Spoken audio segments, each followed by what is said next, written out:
As it turns out, Danny Pinter is out for the season. He will miss the 2023 season with a broken ankle. And with roster cuts coming up, it's time to figure out what we need to do about this offensive line.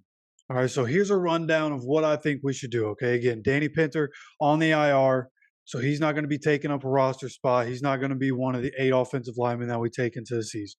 And after further review of the situation, this is what I've come up with. Okay, so I think we should release Wesley French, which is something that might already happen. In my 53-man roster projection, I did have him making the team because Danny Pinter is going to be out all year. But after having some more time to think about it, I thought there might be some better options and some different ways that we could go about doing this. And I have to credit Mr. Upscale Man, who commented on the 53-man roster projection video and said, I would suggest that they farm the release market for the best backup center and dump French. And after he had mentioned doing that, I was like, okay, so let's go scour the offensive line market right now and see who's available and see who we could bring in. And that's just from the current free agents. That's not even talking about guys that are about to be dropped by other teams. So that there, definitely an option. But I did like a couple of the free agents that were out there right now. So like I mentioned, it's releasing Wesley French, and then you put Blake Freeland on the practice squad. He's a rookie. He's a late rounder. I think it makes sense. Keep him on the practice squad. And maybe after this season, Braden Smith gets traded and then they try to work Blake Freeland in, and we can have 2 young guys, Bernard Raymond and Blake Freeland at the tackle positions. Okay, so when you get those moves done with, right? French is gone. Freeland's not there. Go ahead, sign Ben Jones. He's been a center for the Titans, and he's been one of the best centers in the league for a while. But the reason that the Titans didn't want to re-sign him is because he's getting older and he's been dealing with injuries. So there's certainly a chance that he's going to want to take some time away from football. Might not want to play this entire season. He might not want to play, or sign with the team until like halfway through the year, kind of let his body heal up and figure all that out. But if he's available and he wants to be on a team, like Ben Jones is a guy that I think we should at least consider bringing in. Okay, because Ryan Kelly, he's also getting a little older. He's been inconsistent over the last 3 years, and he has his own injury issues. So at the end of the day, I like the idea of having both of these guys on the roster, even if one of them has to slide to guard, right? That right guard position is a position that we need to get figured out. And honestly, I wouldn't mind having Ben Jones at center, Ryan Kelly at right guard. I want to see what that looks like. And either way, like the talent on the offensive line, if that were to happen, is much more than having Ryan Kelly and Will Fries in the lineup, right? It just makes sense that way. And we have plenty of cap space to be able to make something like that happen. Right. I believe the Colts have like 16, $17 million in cap space. So I think it makes sense to be able to bring in a guy like Ben Jones. Again, if he's willing to play for a team right now. I don't know if he's willing to play. I don't know if he's trying to retire. I don't know what he's trying to do. But if he wants to be on a football team, let's pay him. Let's get him on this football team. Slide Ryan Kelly to right guard, and I think that would help right there.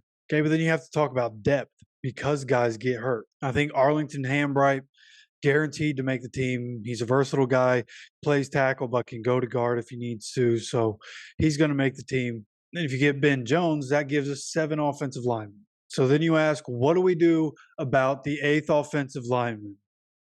This is where it gets fun, okay?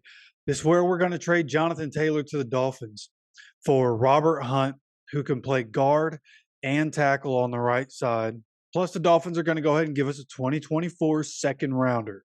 Okay, and I'd be curious to know what you would think of that deal. I don't know what you know about Robert Hunt, but getting a player that could be a depth piece for the offensive line and a pretty good depth piece, to be honest with you, and getting a 2024 second rounder. What do you think that would be back for JT? Would you be satisfied as a fan with that return? You let me know down in the comments section, all right? But Robert Hunt, again, if you don't know about Robert Hunt, he's the guy that, once again, he can play right guard, he can play right tackle, but he's also athletic and versatile. Like, he can go and line up as an eligible receiver. Like, if we were to get Ben Jones, then Robert Hunt would be a depth piece. And in that case, he could come in as an eligible receiver and play as an extra tight end on the line.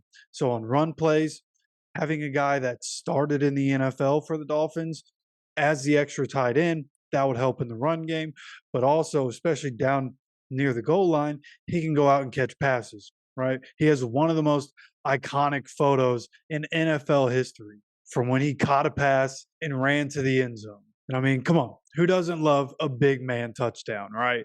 So that would be pretty sweet. It's been a long time, what, since Joe Klecko, maybe? Or maybe there was a Big Q, and I think Big Q got into the end zone a few years ago, didn't he? Can't really remember. Again, let me know down in the comments. I can't remember right now off the top of my head. But just like that, we make these moves. We go into the season with 8 offensive linemen, and we have one of the best overall units in the league, in my opinion. Like, if you include the depth, then I honestly believe that would be one of the best offensive lines in the NFL and in the Shane Steichen system. With the way that offense operates in the RPO game and having Anthony Richardson, I think us Colts fans would be very satisfied with the results from the offense. Okay, and I don't know how likely any of this is to happen, but a fan can dream, right? So this is what I would do if I was Chris Ballard. This is what I would be trying to do to fix this offensive line. This is clearly the biggest issue on the team going into the years. Not only that right guard spot, but offensive line depth behind everybody else. That needs to get fixed. And I think this is a good way to get that done. So I'd love to know what you think. Let me know your opinion down in the comments.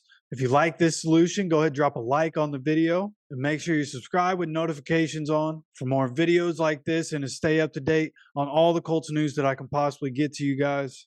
And with that said, take care of yourself, take care of each other, and go Colts.